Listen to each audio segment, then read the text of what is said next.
prosecution witness said yesterday that when Andre Blackman, Bryan, accused head of the One Dawn faction of the St Catherine-based Klansman gang, gave orders for individuals to be killed off, no questions were asked of him.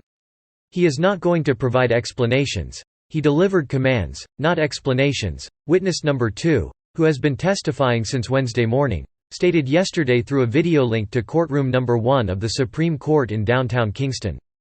This accusation was made by the witness, who claimed to be the gang's banker and Bryan's personal driver, among other things, when recounting for the court the murder of a previous deportee on Jones Avenue in Spanish Town in 2019.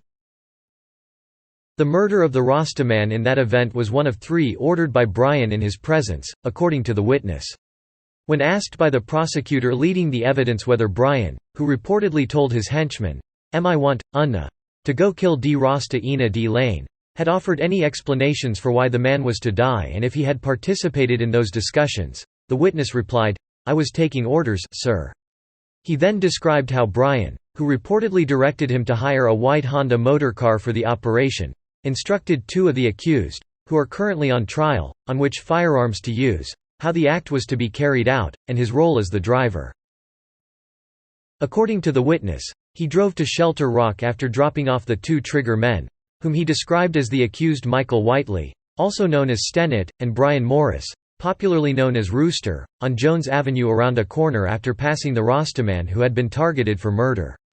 He said that following the shooting, the guys followed a route through the hills to the agreed-upon rendezvous location.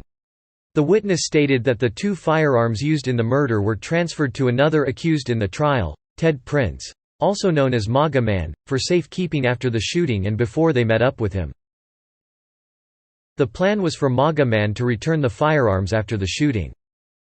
Bryan, tells MAGA Man to get the weapons back from Stennett and Rooster and hide them, the witness testified in court. In a rare instance when he called the shots, the witness was crucial in identifying the persons he alluded to in his description of the incident. The guy, who was testifying from a faraway location, had to rely on cameras and on-screen visuals to identify the men he was referring to. While looking for faces to place to names, his "first row, please," the "second row, sit" orders prompted muffled laughs from the audience.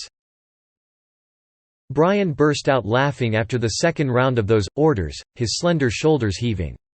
Bryan, who had maintained a stone silence and remained unaffected save to wiggle his legs quickly at moments or put his hands into his pockets, was later seen wiping his eyes, seemingly brought to tears by his amusement. Witness number 2, who testified for the first time on Wednesday and is the first witness summoned by the Crown in the trial, which began on Monday, stated that he met Bryan through a buddy who was a member of the gang but is now deceased. On Wednesday, he testified about how he used his posh house to entertain suspected members of the infamous gang, including Bryan, and store their extortion money and leased getaway cars. He also stated that he chose to testify against his associates in order not to waste the judge's time. The trial was adjourned early yesterday due to the witness feeling unwell. Chief Justice Brian Sykes, in announcing the adjournment just moments after the trial resumed following a lunch break, said the witnesses' well-being was being tended to. The witness is expected to resume testifying this morning at 10 o'clock when the trial of the 33 accused will continue.